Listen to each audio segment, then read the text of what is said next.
Salut l'équipe. À ce qu'il paraît, il ne faut jamais sous-estimer le cœur d'un champion. Faut-il encore qu'il en ait un? Cette saison, les Warriors semblent avoir perdu cet organe vital pour vivre déjà, mais aussi vital pour gagner des matchs en NBA. Alors que reste-t-il des Warriors? Sur le papier, tout ou presque. Sur le terrain, rien ou presque. Sévère, possible. Mais quand on enchaîne défaites face au Magic, aux Pistons et au cas des régions des Suns, c'est dramatique. Il n'y a guère que Noël Le Graët qui a vécu une pire semaine. Bagarre à l'entraînement, blessure, série de défaites embarrassantes. Les Warriors semblent plus en course pour la prochaine saison de The Last Chance U que pour retrouver les finales NBA. Golden State n'y arrive pas, à l'image de James Wiseman, toujours pas prêt, de Moody et Kuminga décevants, et de Jordan Poole qui lui joue sur un terrain en pente. Contrairement au passé, le nombre ne fait plus la force des Dubs. Signe que ça ne tourne vraiment pas rond chez les champions en titre, leur bilan à l'extérieur. Cette saison, les hommes de Steve Kerr se déplacent aussi bien que Stephen Hawking. Heureusement, les tauliers Stephen Curry et Klay Thompson veillent encore un peu au grain pour sauver les meubles, mais ça ne sera évidemment pas suffisant pour garder leur couronne.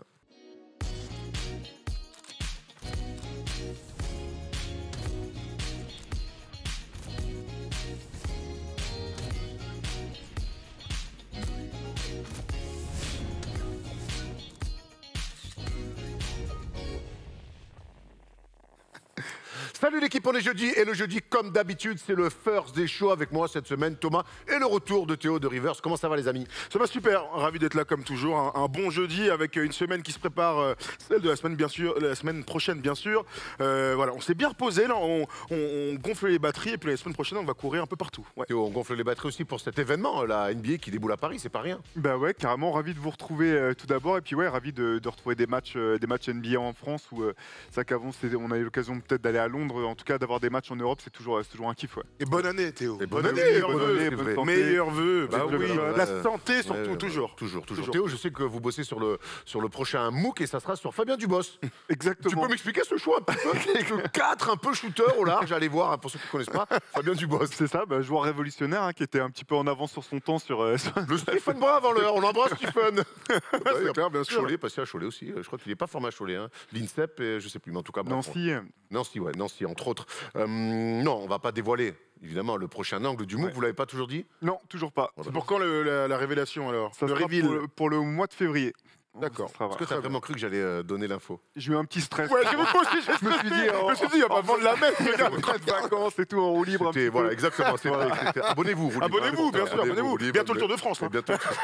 Non, mais je savais que ça allait un peu te piquer. On est évidemment dans le secret des dieux. On le dit, on est à une semaine du match à Paris. Ça va être une semaine énorme, donc on va prendre le temps de faire les choses. Avant de vous dire jour par jour ce qui va se passer la semaine prochaine, et ça commence dès dimanche soir, on vous dit cette semaine, mardi, on a refait le LNB Club, le 3e épisode avec une spéciale Monaco, seul favori, les Monégasques qui pour l'instant survolent le championnat de France. On a fait une émission encore avec Thomas Laroukis. Thomas Laroukis, exactement. Très sympa mec d'ailleurs. Bon mec. Bon basketteur aussi. Ouais, il faudrait qu'il vienne un peu dans l'émission. Allez voir cette émission qui était encore une fois très cool avec de la palette autour de Roanne et Jean-Denis Choulet. On connaît, hein, ça bombarde à 3 points. Et on a eu aussi la chance d'avoir Terry Tarpé qui est de retour. Est-ce que tu penses que d'ici la fin de l'émission tu vas trouver un mot, Erwan, pour finir une phrase ou pas? Écoute, je te dirai ça à la fin de l'émission. Je suis un peu perturbé parce que ce que je vais annoncer, c'est énorme. Très bien. La semaine qui arrive va être incroyable. Regardez ça. On vous a mis un petit programme. Ça commence dès dimanche. Vous en rêviez, Canal+ l'a fait. C'est vrai, absolument. Grâce à Canal, vont être réunis des gens qui comptent dans le basket français, Georges Eddy bien sûr, mais aussi First Team, mais aussi Trash Talk. Et oui, pour la première fois, on va faire une émission avec les copains de Trash Talk. Donc ce sera dimanche, gratuitement, à 18 h sur Twitch. Pas mal, celui de Canal du coup. Ça va être sympa. Et présenté par Clément Répelin. Exactement. La famille. Histoire de bien commencer cette semaine incroyable, ça commencera dimanche soir. Donc avec cette... tu vas regarder, j'espère. Bien sûr, en plus là c'est croisement des générations, là, donc c'est cool. Ouais. Ouais, et puis on va se retrouver enfin avec nos amis Trash Talk sur un plateau. Et ça, les gens salivent. Pas tous, hein, on s'est un peu fait tailler, mais ça. Ouais, c'est pas grave, c'est on le peut jeu. pas, on peut pas. Tant qu'on parle de basket, on est peut pas content. plaire à nous. tout le monde. On enchaîne avec dès le lundi la libre antenne, comme d'habitude, 22h minuit, mais pas comme d'habitude complètement, puisqu'on sera délocalisé dans le magasin Basketball for Ballers, Ouais, avec Basket for Ballers. beaucoup d'invités. Ouais, absolument. Basket for Ballers. Du coup, on sera rue de Rivoli, à côté de l'hôtel de ville de Paris, en direct de là-bas. Donc, on prend tout le studio et on l'emmène du côté de la boutique. On va parler de basket, bien sûr, des Pistons, des Bulls, des Bad Boys. Il y aura une grosse partie là-dessus. Il y aura des invités. Il y aura Stephen aussi qui sera là pour rigoler. Il y aura Wax, pour ne citer que lui. Arthur Auriol aussi, qu'on adore. Kevin Serafin sera là. Bref, beaucoup de gens vont passer. On va discuter tous ensemble de basketball pendant 2 heures. Et il y aura aussi des invités. Donc, si vous voulez, enfin des invités, des gens qui seront dans le public. Donc, si vous voulez venir contempler cette émission, on va vous mettre un petit lien sur les différents réseaux sociaux pour vous inscrire. Il faut avoir 18 ans parce que c'est tard et pour des raisons de sécurité évidentes. Ça, c'est lundi soir. On enchaîne, boum, mardi, clutch. On le décale du mercredi au mardi à 18h, 19h. On garde le même horaire avec Rémi Reverchon sur la Wina TV pour parler évidemment du match, mais de tous les bons coups à faire. On enchaîne mercredi. Il y a un truc tous les jours, j'ai l'impression là. Hein. Oh la vache. Non, mais c'est une semaine dantesque. On enchaîne mercredi. On fait une petite infidélité à la NBA et on retourne sur le championnat de France où on commentera en studio, ici à Webedia, le match entre Fos et les Mets 92. Ça aussi, commenter Victor en pleine semaine NBA, c'est un peu kiffant. Tout à fait, et puis dispo exceptionnel en tout cas pour nous. On sera en plateau avant. Thomas d'ailleurs, Laroukis et Erwan commenteront ce match. Donc on se retrouvera à 19h30 pour faire l'avant-match. Et puis la rencontre va débuter à 20h pour garder la revanche. On avait diffusé le match aller entre ces deux équipes. C'était une victoire des Mets à l'époque. Mais si je commente avec Thomas Laroukis, qui sera avec toi en plateau? Quelqu'un qui a été international. Je le dis pas maintenant parce que c'est pas encore sûr. Qui est encore international? Qui est international, bien sûr, mais qu'on a déjà vu sur les plateaux First Team, mais on va bien s'amuser ensemble. Allez, faites vos jeux, rien ne va plus, du coup, pour deviner qui sera ton acolyte. Ça reste à confirmer encore.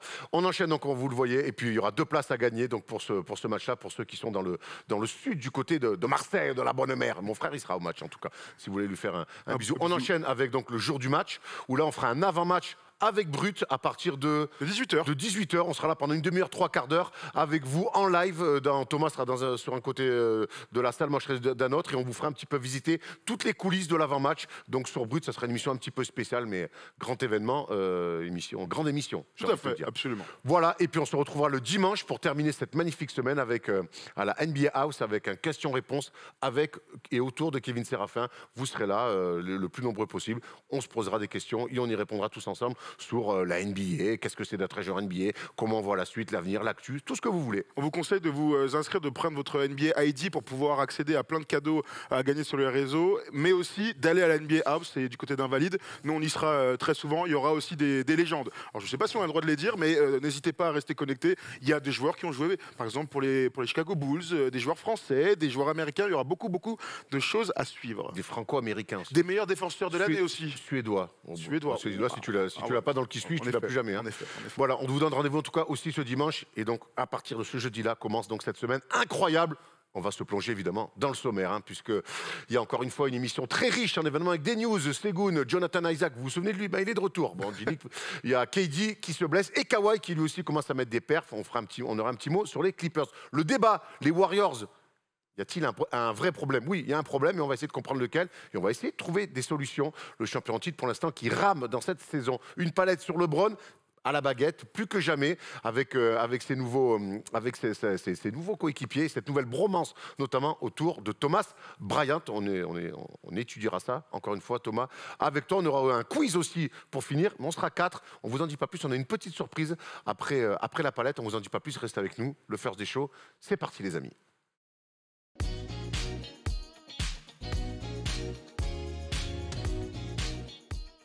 Allez, on commence avec la jeunesse, Thomas. Alperen Sengun est devenu le plus jeune joueur des Rockets à faire un triple-double. Pas plus, pas moins, 10-10-10. Ouais, c'est vrai. Ça suffit pour faire un triple-double, mais ça montre encore que ce joueur-là était vraiment un pivot moderne, touche à tout. Et alors, c'est pas le plus athlète, même s'il est capable quand même d'en mettre des petits. Hein, il est un peu surprenant là-dessus. Ah, bah, clairement. Mais c'est quand même un joueur qui s'inspire clairement de ce que peut faire un Nikola Jokic. Absolument. Parlons des Rockets. C'est tellement rare dans cette saison plutôt morose en termes de victoire pour la franchise de Houston. On sait que leur leur esprit est plutôt sur la prochaine draft. Il n'empêche qu'ils ont au sein de leur effectif des joueurs de talent. On peut penser à Kevin Porter Jr. et à Jalen Green, mais leur pivot titulaire, c'est bien le pivot turc Alperen Sengun qu'on a vu ensemble à l'Eurobasket, qui avait été plutôt benché contre l'équipe de France. J'aime bien la comparaison avec Jokic. Alors parfois c'est surfait, mais c'est un vrai joueur de basket. Pour tous ceux qui suivent l'équipe des Rockets et le pivot, c'est un joueur très fin, très intelligent, qui va sublimer, j'ai envie de te dire, le collectif. C'est une belle marque de faire un triple-double pour un jeune joueur, et c'est aussi une manière d'amener la lumière sur soi. Donc bravo à Sengun pour ce triple-double, et c'est bien sûr la première fois de sa vie qu'il fait 10 passes dans un match NBA, mais sûrement pas la dernière. Ouais, moi je suis archi fan de Sengun. J'avoue que quand je regarde des bouts de match, parce que j'ai pas forcément le courage de regarder les matchs de Houston en entier, hein, je vais pas vous mentir, enfin sauf à l'occasion, mais c'est avant tout pour ce joueur que je trouve incroyable, un talent de passeur comme on en voit rarement. Et effectivement, comme Jokic, là où je trouve qu'il y a une vraie comparaison possible, c'est que dès leur saison rookie tous les deux, même quand ils n'avaient pas encore beaucoup de temps de jeu, ils tentaient déjà des passes complètement folles, des passes où tu dis mais il faut avoir quelle confiance tu as dans ta tête pour tenter une passe comme ça dans un match NBA quand tu es juste un joueur de rotation. Et je pense que c'est vraiment le type de joueur qui prendra encore plus de valeur et d'ampleur dès que Houston aura un projet de jeu plus carré, avec plus de collectif, etc. J'adore ce joueur. C'est le basket qu'on aime, on sait que c'est des mecs, dès qu'ils ont la balle, il peut se passer quelque chose. Pour peu qu'il y ait un petit peu de mouvement autour, il a ce QI beaucoup plus développé que la moyenne, et ça se sent tout de suite quand il a la balle. C'est le type de joueur qu'on aime aussi. C'est moins aérien que d'autres, mais par contre, ça pue le basket, et nous, on est toujours preneurs quand ça sent le cuir. Et on aime les pivots qui sont capables de tout faire sur un terrain, du post-up, évidemment, mais aussi d'envoyer extérieur et de faire de passes décisives. En plus, ce qui est bien, c'est qu'il y en a un qui est d'accord avec nous, c'est Anthony Edwards, qui a dit il y a quelques jours, les Rockets ont besoin de construire autour de Alperen Sengun.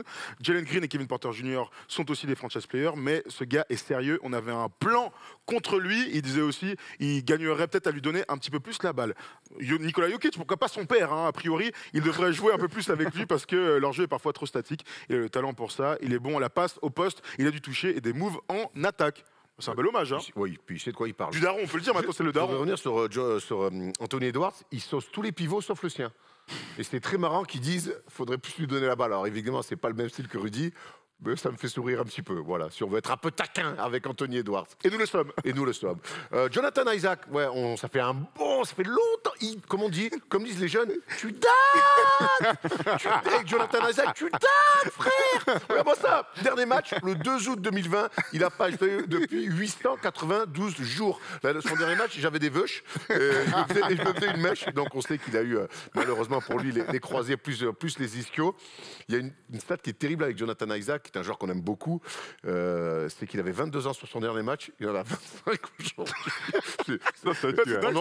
On en rit parce qu'on est des bâtards, et on l'assume, me bâtard, mais on est content de revoir Jonathan Isaac dans cette équipe du Magic. Ça va être intéressant, ça va peut-être faire un peu un casse-tête, c'est quand même le même poste un petit peu que Banchero. Ouais, c'est clair. Joueur talentueux, gros potentiel, gros défenseur, etc. Effectivement, là, de toute façon, ça fait tellement longtemps qu'il n'a pas joué qu'il ne faut pas s'attendre non plus à ce qu'il ait un impact tout de suite ou qu'il soit tout de suite performant. Ça va prendre un petit peu de temps pour reprendre le rythme et surtout la répétition des efforts. En tout cas, c'est bonne nouvelle pour Orlando, clairement. Ouais. Moi, on regarde ses stats en G-League, alors j'ai pu regarder ses highlights, ils sont dispo partout sur YouTube. Ce qui est bien dans ce retour, c'est que j'ai la sensation qu'il est à 100% et que tout ce qu'il a produit dans ce match, c'est des choses qu'on va le revoir faire dans les futurs matchs NBA. Ce qui était dingue avec Jonathan Isaac, c'était son potentiel d'abord défensif. On a beaucoup parlé de ça, et le Magic lui avait donné beaucoup d'argent à la surprise générale, justement pour ses capacités de défense, par sa taille, par son sens du contre, par sa dureté alors qu'il était très jeune et qu'on sait qu'avec le temps tu t'épaissis. Donc il y avait bien sûr cet aspect-là, et puis il y avait l'autre aspect, c'était qu'en attaque il était déjà capable sur des flashs d'abord d'avoir de l'impact, d'avoir plein de petits shoots, et dans ce match-là on le voit, plein de petits fade-away, bien sûr de l'opportunisme pour les joueurs très longs et très hauts comme lui, d'aller au rebond offensif, c'est important, mais c'est des choses qui vont pouvoir ajouter à leur effectif très rapidement. Tu as posé la question avec Paulo Banchero. Moi, je vois aucun souci sur l'idée qu'ils puissent jouer ensemble. Alors oui, c'est 2 postes 4 modernes. Si on était 20 ans en arrière, ils auraient joué poste 3. Mais ils sont complémentaires. D'abord en défense, je l'ai dit, mais en attaque aussi. S'ils développent tous deux un bon petit tir externe, bah, ils vont pouvoir jouer ensemble. Il n'y a pas de problème. C'est une NBA de joueurs déliés. Donc plus tu as déliés, regardons ce que fait Boston par exemple, plus tu peux jouer au basket de manière intéressante avec plein d'entrées différentes et plein de manières de marquer des paniers. Après, je disais surtout que c'était pour le coach Mosley, d'ici quelques semaines, de l'intégrer dans l'effectif, dans le système. Après, il y a Franz Wagner, il y a plein de mecs, Voilà. hein, bien sûr. Mais bon, jusqu'à preuve du contraire, Orlando est une équipe de fond de tableau, on est d'accord. Donc du talent, pourquoi pas? Tu vois, c'était plus dans ce sens-là. Je pense qu'à un moment donné, bon, on fast-forward le truc, mais par contre, il va falloir Franz Wagner, Banchero, Jonathan Isaac. Tant mieux, ça leur fait peut-être de la valeur pour bouger à un moment donné. Je ne suis pas persuadé que dans la durée, les 3 pourront jouer ensemble. Ce qui est terrible quand on est absent en NBA, c'est qu'il y a des mecs qui arrivent et des mecs qui explosent. Et ça a été un peu le cas côté Orlando. Maintenant, on va d'abord le laisser revenir, mais on verra ce que. Mais vaut mieux avoir C'est ces une bonne problèmes. nouvelle qui reviennent. C'est Point une pour très l'instant. bonne. Voilà, Vaut voilà. mieux avoir ces problèmes de riches qu'autre chose. Bah oui. On peut qu'il drape Victor. Bref, on n'en est pas là. Il y a un autre qui revient. Alors, il était là, mais qui revient en tout cas à son vrai niveau. C'est Kawhi Leonard avec les Clippers, qui a surtout mis fin à une vilaine série de défaites pour les Clippers avec ce match donc à 33 points, cette victoire assez facile face aux Mavs. Il a enchaîné Kawhi, 29 points plus 33 points. On a du mal quand même à comprendre à ce qui se passe un peu chez les Clippers. Et puis surtout, ça fait très très longtemps qu'on les attend. Est-ce que c'est pas un peu un fantasme? Et il y a un mec très avisé qui pense un peu la même chose que moi. Ces Clippers sont un fantasme depuis maintenant 2 ans, 3 ans. C'est un fantasme depuis que Paul George et Kawhi sont arrivés un été. Ils ont été absents, notamment Kawhi énormément absent. Ils s'étaient créé une âme, ils ont fait des runs de playoffs, ils ont fait cette fameuse finale de conf. Il y a quelque chose qui s'est créé. Et depuis, on vit sur ce fantasme. Cette équipe qui était censée être défensivement un ogre, on ne l'a jamais vu. Ouais. Cette équipe qui en attaque devait proposer plein de choses, être un one-two punch avec Kawhi et Paul George, on ne l'a jamais vu. Et pour moi aujourd'hui, je vois collectivement, de tout ce qu'on vient de dire, ils sont trop en retard.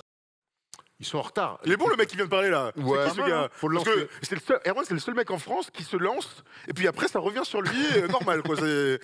Qu'est-ce qu'il y a? C'est le bénéfice d'être derrière ce bureau-là. Je suis le putain de boss du First Day Show. Tu vas te mettre dans le crâne. Le lundi, t'as ta libre antenne, tu m'emmerdes pas. Ah, c'est vrai, c'est vrai. Là, j'ai envie de me lancer. C'est très bien. Tu sais, lundi prochain, je vais me lancer mes propres trucs. Exactement. Je vais me faire des kiffs. Exact. Fais-toi des kiffs. Tom, est-ce que tu peux lancer le CV et ma carrière en cas de France et mes stats, s'il te plaît? Avant d'aller sur l'équipeuse, revenons d'abord sur Kawhi qui a été très bon face au Mavs dans un match qui a été rapidement plié, mené de 20 points. On l'a vu on a vu le Kawhi qu'on connaissait très fort avec du drive et du mid-range surtout, de l'adresse à 3 points, mais surtout du mid-range. C'est son jeu à ça, Kawhi. Ouais, clairement. De toute façon, Kawhi, on sait que c'est un fort joueur. S'il est en forme, il va être fort. Le truc, c'est que les saisons et les titres, ça se gagne sur la durée, quoi. Donc, il y a un moment, limite, je suis ravi pour les Clippers. Ça fait plaisir aussi pour le basket de voir Kawhi retrouver ses sensations. Mais limite, les Clippers, je me dis, bon, bah, enchaîner des matchs où vous êtes tous là sur le terrain. Et puis là, j'aurai un avis sur ce que vous pouvez faire. Parce que tu parlais de fantasme. On pourrait les appeler aussi l'équipe sur le papier, quoi. Je sais que Zach Lowe, journaliste américain, il disait que les Nets, à un moment, ils devraient changer leur nom. Ils s'appelaient les Brooklyn sur le papier. Et les Clippers, c'est un petit peu la même chose, quoi. Tu vois tous les noms, tu dis bah ça doit être fort, mais s'ils sont jamais là à jouer ensemble, à gagner un petit peu d'habitude de jeu, de continuité, c'est super dur de prêter un vrai potentiel à cette équipe. Non, mais je suis d'accord avec toi. De toute façon, tu as parlé un peu du flou de Kawhi. Bon, bah voilà, nous, on est tous là à observer ce qui se passe et à subir même ce qui se passe côté Clippers. Tant que Kawhi Leonard, aussi fort soit-il, n'enchaîne pas des rencontres et qu'il soit là en play-off, voilà, c'est tout ce qui compte. Bah, on sera juste là à attendre en mode passager, passif, et à dire bon bah voilà, montrez-nous, messieurs les Clippers. Bon, le constat c'est quand même qu'ils ont perdu 6 matchs d'affilée et qu'il a bien fait de revenir pour essayer de relancer la machine, même si pour moi, l'homme qui manque à cette équipe, parce que quand il est là, ils arrivent à gagner des matchs. Quand il n'est pas là, c'est sûr qu'ils perdent. Bah, c'est Nico Batum. C'est pas Kawhi Leonard, c'est pas Paul George, même s'il manque Paul George bien sûr, mais Nico Batum a ce rôle tellement important qui fait que l'équipe passe d'une équipe moribonde à une équipe qui gagne des matchs quand il est sur le parquet. Il a manqué 5 matchs, ils ont perdu 6 matchs. Il y a un point intéressant chez les Clippers, tu parlais de continuité, d'habitude de jeu. Oui, Kawhi, important qu'il soit là avec Paul George, il faut que les gens autour aussi trouvent leur rôle autour de ces mecs-là. Et le problème, c'est que de semaine en semaine, voire de match en match, les rôles ne sont jamais les mêmes pour les mecs autour. Marcus Morris, tiens, ce soir, t'es première option. Ah tiens, le lendemain, t'es spot-up shooter. Le lendemain, tu vas être plus sur la défense, sur du playmaking. En fait, et Nico Batum qui joue, alors Nico Batum est l'un des seuls à pouvoir le faire, mais à jouer 5, à jouer 2, à défendre sur les... Et les gens autour, les Covington, tu joues pas, et puis... Norman Powell, pareil. Pareil. À un moment donné, il faut que les gens autour des 2 stars aient des habitudes aussi. Et pour l'instant, cette équipe-là, elle n'a pas trouvé ses habitudes avec ces 2 stars. Donc, tant qu'ils ne sont pas là, de toute façon, tu peux pas avoir d'habitude. Hein. Oui, mais par exemple, regarde les Pelicans quand il n'y a pas leurs 2 stars. J'ai l'impression que tout le monde parle le même langage et que chacun, certes, en fait plus, mais chacun est dans des rôles. Moi, les rôles des Clippers, je leur dis, des mecs autour, je ne sais pas trop les dire. Ouais, ça me va. Avoir des habitudes de jeu, c'est aussi archi important. En tout cas, on espère que les Clippers vont enfin être au complet. J'espère surtout qu'ils vont faire des trades à trade deadline. Hein. On va voir aussi. Ah ouais. Il y a beaucoup... Au complet, oui. Trade aussi. Les deux marchent. Il y a beaucoup de profils similaires. Hein. J'ai l'impression, oui. On le sait. Tu parlais des Nets sur le papier, c'est les Nets à l'infirmerie. Surtout KD, qui s'est donc blessé au genou 2 fois, coup sur coup. C'est assez bizarre dans le match face au Heat. Résultat, 2 semaines minimum, une entorse des ligaments du genou. Il sera réévalué dans 2 semaines. C'est une petite toile pour nos amis des Nets. Ouais, carrément, c'est terrible pendant cette période totalement faste. Hein. On était quoi, à 18 victoires en 20 matchs. La stat était complètement dingue avec un niveau de jeu collectif élevé, ce qui nous permettait même de les mettre parmi les favoris de la conférence Est, hein, après les déboires des débuts. C'est une très très mauvaise nouvelle, bien sûr, parce que nous, on aime quand KD et quand les joueurs en général sur le terrain, mais c'est un petit coup d'arrêt. Donc à voir comment tu digères. L'avantage, c'est qu'ils sont bien coachés, c'est qu'ils ont retrouvé du calme et que dans ces moments-là, c'est aussi les autres qui doivent faire un peu plus, ce qu'on a dit, mais dans l'optique que le mec revienne. Il sera réévalué dans 2 semaines. On rappelle que l'année dernière, il avait eu la même blessure, c'était 6 semaines d'arrêt. Chris Middleton en playoff l'année dernière avait eu la même blessure, lui c'était 2 semaines. Donc à voir combien de matchs il manque. Ouais, c'est clair. L'avantage pour Brooklyn, c'est que là, ils sont 2e de la conférence Est et leur série de victoires leur permet d'avoir un petit coussin. C'est-à-dire qu'en fait, là, KD sera pas là pendant minimum 2 semaines. Ça serait étonnant qu'ils reviennent dans les 2 semaines qui viennent. Hein. Je pense que ça sera certainement un peu plus longtemps. Mais au moins, ils ont ce petit coussin qui leur permet de voir venir, sachant que ce qui était intéressant, c'est qu'ils ont pu voir quand même que leur équipe pouvait être performante pendant cette série de 20 matchs. Donc là, maintenant, l'objectif, ça sera plus que jamais d'arriver en play-off en étant en place. Sachant que là, il y a TJ Warren qui est en train de revenir, qui peut, j'imagine que c'est lui certainement qui intégrera le 5 majeur en lieu et place de Kevin Durant. Donc je pense qu'ils vont trouver les ressources offensivement pour compenser du mieux possible son absence. La difficulté pour moi, c'est que par contre, c'était déjà leur talon d'Achille. Là, c'est une équipe toute petite, quoi. On sait que KD était quand même un des meilleurs défenseurs de cette équipe. C'était un des 2 joueurs de grande taille de l'équipe. Ouais, et là, ils raison. ont plus de joueurs là. Et donc là, il y a des difficultés. Je pense que c'est peut-être quelque chose aussi qui va pouvoir orienter leurs besoins en cas de trade avant la deadline, comme tu t'en parlais pour les Clippers. Là, je pense que c'était déjà la grosse faille de leur effectif. Là, Est-ce que pour toi, ils doivent absolument bouger le 9 février trade deadline pour aller chercher un autre grand, un backup, que sais-je? Je pense qu'il y a besoin de taille. Je pense qu'ils ont vraiment besoin de taille dans l'optique des playoffs, parce que autant cette équipe, elle sera dure à stopper offensivement si elle est au complet, autant défensivement, même s'ils ont remonté de manière spectaculaire depuis le début de saison dans cet aspect-là du jeu, ils auront besoin d'une autre ressource que juste Nick Claxton et KD pour tenir la baraque à l'intérieur. Et t'as pas besoin d'avoir Abdul-Jabbar, hein.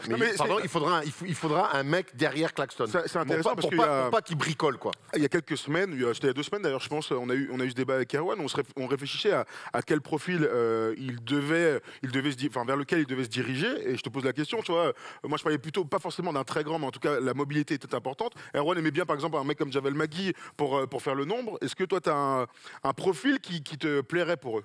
La question, elle est là. Effectivement, il leur faut un grand suffisamment mobile pour pouvoir changer et en même temps qu'ils puissent protéger le cercle. Parce qu'au bout du compte, aujourd'hui, leurs deux meilleurs joueurs pour protéger le cercle, c'est Nick Claxton et Kevin Durant. Parce que, leurs 2 seuls même. Leurs 2 seuls, exactement. Ouais. Parce que Ben Simmons, je trouve que il est en train de monter en puissance, notamment défensivement. Là, on le revoit vraiment changer avec aisance en défense, pousser même des porteurs de balles assez loin. Mais ça n'a jamais vraiment été un protecteur de cercle. Et il leur manque, je pense, ce joueur-là dans leur arsenal. Javel Magui, c'est pas intéressant, j'arrive pas à savoir quel est son niveau encore aujourd'hui, je sais pas si ça serait suffisant. Après, c'est pour prendre 15-20 max, tu vois. Ouais, bien sûr. Dans des finales NBA. Donc, c'est aussi ça. Moi, qu'il connaît par cœur. Dans lequel il n'a pas toujours eu des impacts de ouf. Je pense au seul des Lakers où il joue plus. Voilà. On aura le temps d'en parler, mais c'est intéressant en tout cas d'avoir ton avis. Tu parlais de Ben Simmons, je pense qu'avec la blessure de Kevin Durant, ça va être aussi un cap naturel, l'occasion pour lui naturellement de prendre peut-être aussi un petit peu plus. On sait qu'il est revenu, on est encore loin du niveau où on l'a connu à Philadelphie, mais je pense que là aussi naturellement, j'espère en tout cas pour les Nets et pour lui, qu'il va prendre un petit peu plus de responsabilité en attaque. Ça ne veut pas dire forcément marquer des points, même si je pense qu'il peut en marquer un petit peu plus, mais peut-être que lui aussi, ça va naturellement se dire, tiens, vas-y grand, vas-y, c'est aussi, on sait que tu peux le faire. On sait qu'on a besoin d'y aller à tâtons avec lui, mais là, ça peut être l'occasion naturelle, je pense, que Ben Simmons se montre un petit peu plus offensivement. Je suis totalement d'accord, d'autant que là aussi, je trouve qu'il montre quand même plus de choses, notamment sur transition. On le revoit pousser la balle de manière agressive, etc. Mais là, je pense que si Brooklyn veut sortir de cette période sans Kevin Durant avec un bilan, en gardant un bon bilan, il y a besoin effectivement qu'il se réapproprie un peu le jeu. Parce que là, j'ai l'impression qu'il joue le rôle player de luxe, alors que... C'est pur, il est très Voilà, exactement. ça, il y a un moment, il va falloir qu'il reprenne quand même le goût du risque un petit peu, qu'il se fasse violence, même si voilà, il revient de loin physiquement, mentalement, etc. Mais je partage tout à fait ton avis là-dessus, Erwan. L'amour du risque à nous, on adore ça, Thomas. Hein. Ah ouais, c'est ce que je préfère. Hein. Ah, c'est ma meuf qui le dit, c'est le gars. Jonathan et Jennifer, l'amour du risque. Tout à fait, tout T'as la à ref fait. Pas du tout. T'as la ref. Complètement. Ah, ça, ouais. c'est méga. Ça, c'est mes boomers. Les boomers purs, c'est clair. Avec une chanson de générique d'exception. Je te la ferai Tu peux écouter. chanter peut-être L'amour du risque. Il en peut Jonathan plus, et Jennifer, des justiciers milliardaires. Le débat tout de suite sur les Warriors.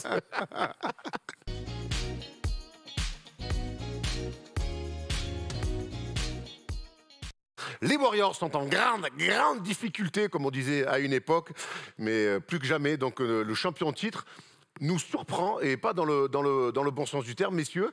Avant de se lancer dans les explications, essayer de trouver le pourquoi du comment, qu'est-ce qu'on peut faire aussi pour changer cette spirale? On va d'abord regarder le bilan qui parle de lui-même, Thomas. Ce bilan des Warriors, 19e attaque, 19e défense, un bilan pas à l'équilibre de 20 victoires pour 21 défaites, et puis cette série de 3 défaites très vilaines face aux Pistons, au Magic et aux Suns. Alors on dit les Suns, il n'y avait pas Ayton, pas Chris Paul, pas Booker. Ouais, mais il y avait Roland Botret sur le terrain quand même. Pourquoi? T'étais pas sur le terrain? Non. Bah t'aurais pu, hein, vu l'équipe. Non, mais on peut commencer par ça. Au travail, pourquoi Ah, c'est vrai, excuse-moi. Ouais. Premier degré. Ouais, c'est clair. Mais tu sais, ce qui est fou, c'est que 20-20 allez, 50% pour être sympa avec eux en termes de bilan à la mi-saison. C'est presque bien payé après ce qu'on a vécu en ce début de saison. C'est ça qui est fou. Tu vois, quand on est en train de dire mais c'est une catastrophe et tout, t'es à 20-20, t'as eu beaucoup de blessures, t'as eu beaucoup de choses. Bon, c'est évidemment pas top hein, pour un champion et pour la dynastie Warriors, etc. Mais j'ai envie de te dire que c'est pas si terrible que ça. C'est aussi, tu vois, c'est mon double sentiment que j'ai envie de dire pour commencer ce débat. Ouais, d'autant que effectivement cette série de défaites là, elle est plutôt moche, notamment le dernier. Mais si on veut regarder le verre à moitié plein, j'ai l'impression qu'il y a quand même pas mal de facteurs qui sont plutôt au vert, pour du moins qui permettent d'être optimiste du côté des Warriors. Il y a Stephen Curry qui revient. Il y a, je trouve, le retour aussi d'Andrew Wiggins. On n'en a pas beaucoup parlé, mais l'an dernier c'était leur joueur le plus constant, le plus sûr durant toute la saison. Donc là, ils ont aussi dû jouer sans Andrew Wiggins, qui est quand même leur meilleur défenseur, un peu le fer de lance en défense de cette équipe.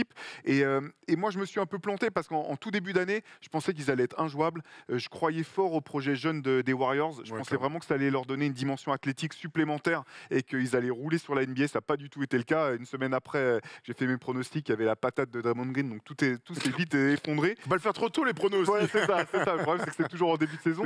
Dans notre métier, c'est ce qu'on nous demande. Hein. Voilà. Au mois d'août, tu sais, tu croises les mecs qui va être champion. Exactement. Mais du coup, voilà, finalement, je pense que l'objectif pour eux, quoi qu'il arrive, c'est d'arriver en play-off. C'est une équipe, effectivement, notamment les défaites à l'extérieur sont inquiétantes. Mais cette équipe, on verra vraiment de quoi elle est faite arriver en play-off. Et je pense qu'il y a quand même de quoi être optimiste pour la fin de saison de ces Warriors. Alors, on va revenir justement sur le côté optimiste. Tu as raison, il y a des choses qui sont plutôt qui peuvent être rassurantes, ne serait-ce que le vécu et l'expérience. Hein, ça, on ne pourra jamais leur enlever. Mais tu l'as dit, il y a une des raisons aussi principale, c'est les blessures. On est déçu par certains joueurs, les jeunes notamment, on va y revenir, mais c'est vrai que les blessures cette saison, ils n'ont pas été épargnés. Klay Thompson a raté 9 matchs, Steph Curry 14, Andrew Wiggins 17. C'est les 3 joueurs majeurs, en rajoutant Draymond Green, de cette équipe-là. André Iguodala a joué que 2 matchs aussi cette saison. Il vient juste de revenir, ouais. Ouais, vient juste de revenir. On sait qu'au-delà de son jeu, Iguodala, c'est aussi un peu le ciment sur et en dehors du terrain. Ça, déjà, Thomas, c'est un début d'explication. Je connais pas beaucoup d'équipes qui gagnent des matchs, même 20, avec autant de blessures, avec autant de joueurs importants qui ne jouent pas les matchs. Voilà, on pourrait citer toutes les équipes, hein, absolument toutes les équipes, à part Nikola Jokic avec Denver l'année dernière, c'est impossible de gagner des matchs. Donc bien sûr qu'il y a des circonstances atténuantes, bien sûr que l'absence, la blessure à l'épaule et l'absence depuis décembre de Steph Curry a changé complètement leur dynamique. Hein, il y a aussi de ça. Il n'empêche que nous, on est obligé de faire un bilan du champion. Et le bilan du champion, c'est qu'ils sont loin des bases, loin de ce qu'on attend, loin du niveau qu'on attendait. Moi aussi, je suis plutôt d'accord avec toi. J'attendais des Warriors qu'ils déroulent. Pas forcément qu'ils soient premiers de la conférence Ouest, mais en tout cas qu'ils déroulent. Qu'il n'y ait pas de soucis dans leur saison, que tout soit en place, que défensivement, il n'y ait aucun problème. En tout cas, qu'on reconnaisse, quand tu regardes un match des Warriors, que tu reconnaisses cette équipe. Et en fait, on se rend compte que dès le premier match, on n'a jamais vraiment reconnu ni l'assise défensive, ni le style Warrior. Il y a eu des flashs collectif, mais globalement, on a tellement été déçus par les matchs à l'extérieur et par la défense de cette équipe qu'on est obligé de leur tirer dessus aujourd'hui. Allons sur la défense. Tu parlais de certaines raisons d'espérer d'y croire, mais défensivement, c'est quand même, on est à des années-lumière de ce qu'a fait des Warriors, des champions, et la meilleure équipe depuis les 10 dernières années. Cette année, on a quand même l'impression que c'est sur la manière défensive, moi ça me paraît inquiétant. Alors on sait que quand on a un vécu, il y a toujours ce fantasme, on est un peu là-dedans dans cette émission, du clic, on peut s'y remettre. Moi je reste persuadé quand même que pour l'instant c'est pas juste, le problème c'est pas juste un clic, c'est que ils s'y mettent pas du tout quoi. Ils ne s'y mettent pas et pire, ils compensent ce manque de défense là par des choix d'attaque de merde avec des tirs à 3 points qui sont leur force première, mais par du travail, par une sélection de tirs juste, avec des prises de risque, évidemment que les Thompson, Steph Curry. Mais là, j'ai l'impression qu'on ne défend pas. Par contre, derrière, on prend des tirs très vite en première intention. Les choix de tirs sont bien plus mauvais que ce qu'on a pu connaître. Et c'est en ça, moi, que ça m'inquiète. Je suis totalement d'accord avec toi sur les choix offensifs. Et ce qui était particulièrement marquant, c'est qu'en l'absence de Stephen Curry, ils ont pris encore plus de tirs à 3 points qu'avant. Et là où Steph Curry aura le plus manqué offensivement, c'est paradoxalement, c'est dans sa capacité à pas jouer que sur le tir à 3 points. L'alternance de Steph Curry, t'as raison, beaucoup de layups. Hein. Fixé pour Bien ressortir sûr, la t'as balle, raison. etc. et donner des ballons dans des meilleures conditions. Donc effectivement, en fait, on en revient à ce double problème, je pense, des blessures et le fait que moi non plus, je ne pensais pas qu'ils seraient premiers de la conférence Ouest parce que je pensais qu'ils laisseraient leurs vétérans se reposer, qu'ils donneraient des minutes à leurs jeunes qui pourraient s'aguerrir. Et je pensais que justement les jeunes apporteraient cette assise défensive très forte. Le problème, c'est qu'ils ont tellement manqué de régularité que ça n'a jamais pu être possible. Je prends l'exemple de Jonathan Kuminga, sur lesquels les Warriors ont beaucoup misé. Moi, c'était un petit peu ma déception sur cette saison-là. Je m'attendais vraiment à ce qu'il prenne son envol. Ce qui était intéressant quand même, c'est qu'avant qu'il se blesse, il était en train de remonter, vraiment de mettre le nez à la fenêtre. On le retrouvait justement son impact défensif. Même offensivement, il y avait du mieux là, blessure. Donc on attend de voir quand est-ce qu'il va revenir. Mais c'est là où je pense qu'on comprend à la fois pourquoi les Warriors, ça n'a pas marché comme ils l'espéraient. Et en même temps, il y a quand même toujours un petit peu d'espoir pour cette équipe parce que les outils sont là. Le fait de voir Klay Thompson taper un match à plus de 50 points, je pense que c'est que positif pour le mental, pour l'ambiance dans l'équipe, etc.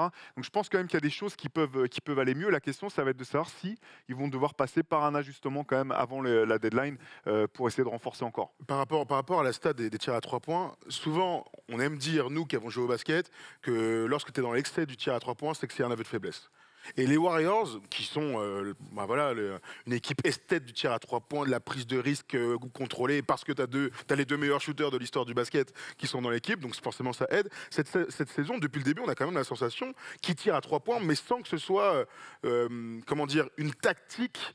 Tu vois, établi. Il tire à 3 points parce qu'il n'arrive pas à faire autre chose. Parce qu'il n'y a pas mieux à faire. Parce qu'il n'y a pas mieux à faire. Et tu as raison de parler de Steph Curry.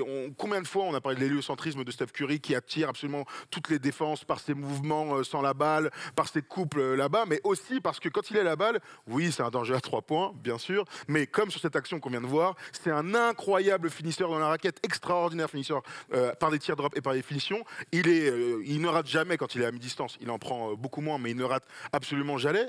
Et le fait qu'il soit sur le terrain décante tellement d'autres choses pour les autres. Je pense à Jordan Poole, mais je pense pourquoi pas Kuminga, qui est l'un des seuls avec Kevin Looney à être capable de poser un écran, de piquer, de rouler et de mettre un dunk. Ils sont pas beaucoup dans l'effectif. Donc, il profitait directement de l'apport de Steph Curry. À partir du moment où le gars manque 14 matchs, forcément, le jeu sera encore plus sur les extérieurs parce que Jordan Poole aura encore plus de ballons et que lui, son game, c'est clairement d'être sur les extérieurs avec moins de passes que Steph Curry et un peu moins de lay-up. Seulement 35% des tirs pris dans la raquette, c'est famille. C'est dingue. C'est la Avec autant 29e de équipe. spacing, c'est fou. C'est seulement la 29e équipe en NBA c'est dramatique à ce niveau-là. J'aime qu'on parle des jeunes parce que quelque part, pour moi, c'est l'une des raisons principales. Il y a les blessures, mais ça, c'est des impondérables. Pour moi, la double timeline, comme tu aimes à dire à l'époque, les Warriors s'en étaient parfaitement sortis avec ces 2 années de blessures, Clay et Steph. Ils s'étaient retrouvés à drafter des gamins et que finalement, ils ont réussi à de nouveau être champions et en même temps à développer ces mecs-là. Ils ont dit que cette année, tu as un statut de champion et tu as ces mecs-là, les 3 qu'on voit, Kuminga, Wiseman et Moody, qui doivent maintenant avoir vraiment un rôle un peu plus d'adulte. Or, blessure certes, mais pas que. Wiseman est très en retard. Il a sorti un match à 30 points. Derrière, il repart avec des matchs à 3, 4 points, 6 points. Enfin, c'est très compliqué pour l'instant pour James Wiseman. Kuminga, il a commencé, tu l'as dit, mais il est blessé. Il a quand même du mal à enchaîner. Je trouve qu'il est quand même dans la compréhension du jeu. Je trouve que ça rame beaucoup. Et Moses Moody, bah, il prend des bribes de minutes. C'est le seul qui joue. Enfin, il fait une vraie saison pour le coup. Mais il n'arrive pas non plus à casser pour l'instant le plafond de verre du jeune qu'il est. Et ça, pour moi, c'était pas prévu côté Warriors, qui sont toujours où tout se passe bien, toujours des plans sans accroc. On est très série des années 80. Agence touriste. Et pour le coup, là, pour moi, ça cause un vrai problème côté Warriors. Et on va même parler après, quelque part, de Jordan Poole dans un autre truc, c'est dans un autre registre, oui. mais qui quelque part dans sa manière de faire, on en reparlera après. Mais en tout cas, ces 3 jeunes, pour moi là, ça les met un peu dans la merde, les Warriors. Ça les met dans la mouise parce qu'ils leur ont fait de la place. Tu as raison de parler de Kuminga. Je vais commencer par James Wiseman. Ils ont décidé, en laissant partir de Otto Porter Jr., Gary Payton, le fils bien sûr, et il y en a un 3e que j'ai oublié, et Juan Toscano Anderson, qui est là depuis longtemps et qui connaît le système, etc. On peut discuter de son niveau, mais c'est des soldats des Warriors. Ces 3-là auraient dû les remplacer numériquement, d'abord, en termes de temps de jeu, et aussi dans l'importance du collectif. James Wiseman est un fantasme. Tu en as parlé pour les Clippers. Wiseman est un projet. On connaît les grands qui mettent plus de temps à arriver à maturation. Le truc, c'est que sur le papier, à sa draft, c'est un joueur incroyable en devenir.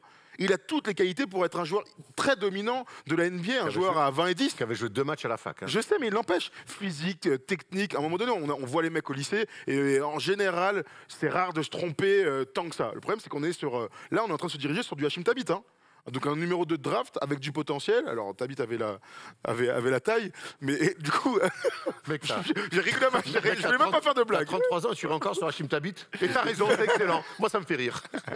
Wiseman aurait dû être celui qui, derrière Kevin Looney, met de l'impact défensif, donne de la taille, prend des rebonds. Ce qui leur manquait. Il était censé combler des manques, même en étant champion. On savait qu'ils avaient un manque là-dessus, même si Looney a été héroïque en finale. Et il le sera toujours. On savait que dans la durée, pour continuer à être dans le top de la ligue et continuer à être un favori au titre, il fallait que Wiseman devienne ce qu'on espère de lui. Or, c'est pas du tout le cas.